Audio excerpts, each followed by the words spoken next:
न्याय होना चाहिए और बिल्कुल निष्पक्ष न्याय होना चाहिए। हाँ, एक बात ज़रूर कहूँगा कि इस घटना को लेकर विभिन्न राजनीतिक दलों के लोग अपनी राजनीतिक रोटी सेक रहे हैं, समाज में वैमनस्य पैदा कर रहे हैं, दो जाति की लड़ाई इसे बना रहे हैं। ये सरासर गलत है।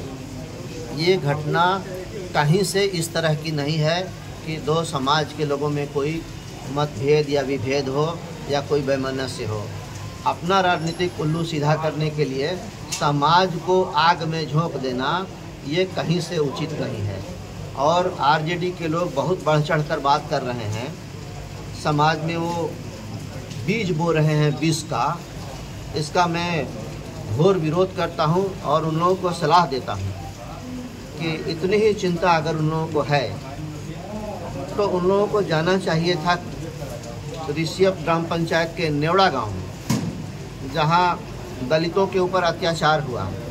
रविदास समाज के लोगों को होली नहीं मनाने दी गई। होली के समय वो लोग खुशी मना रहे थे, नाच गा रहे थे, उनका ढोलक तोड़ दिया गया। एक बच्ची को मारा पीटा गया जो औरंगाबाद अस्पताल में भर्ती हुई, इलाज होने के बाद वो वहाँ फंस गई है।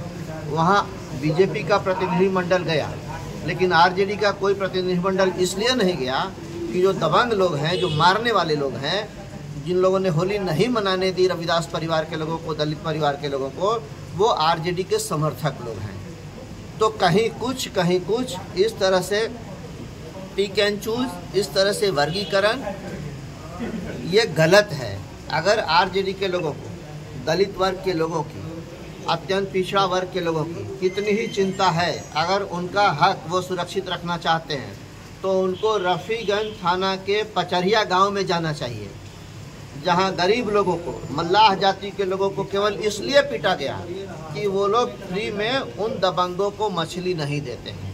और एक बार पिटाई नहीं हुई है, कई बार हो चुका। तीसरी चौथी घटना मेरे पास लोग आए थे, मैंने एसपी साहब को कहा और सारे पुलिस अधिकारियों को कहा कि इनका बचाव होना चाहिए। अगर इनको कानून का संरक्षण नहीं मिलेगा, अपराधियों के ऊपर कार्रवाई नहीं होगी, तो होली के दिन भी कोई न कोई बहाना बनाकर इन कमज़ोर लोगों को, दबे कुचले लोगों को मारा पीटा जाएगा, दबंगई की जाएगी। तो मैं आरजेडी के लोगों से ये कहना चाहता हूँ कि इतनी ही चिंता है तो उन जगहों पर भी जाना चाहिए जहाँ उनके लोग दबंगई कर रहे हैं, जहाँ उनके लोग मारपीट कर रहे हैं। अगर इतनी ही चिंता है तो बगल में मुफस्सिल थाने के खखड़ा बीघा पर चले जाए, जहाँ रविदास समाज के लोग नदी में मछली मार रहे थे। नदी सार्वजनिक होती है, नदी किसी एक का नहीं होता। नदी में मछली मार रहे थे और वहाँ के दबंगों ने, ढाबी के दबंगों ने उनके साथ मारपीट की। केस नंबर 7020 है, आप लोग भी पता कर लीजिए। वहाँ ये लोग नहीं जाते हैं, वहाँ इनको चिंता नहीं होती कि हाँ दलितों पर अत्याचार हो रहा है, उनको प्रताड़ित किया जा रहा है। लेकिन हाँ, जहाँ राजनीतिक रोटी सेकना हो वहाँ समाज चाहे आग में झोंका जाए, इसकी चिंता नहीं है। अपना राजनीतिक रोटी सेकने के लिए लोग जाते हैं, जो सरासर गलत है और मैं इसका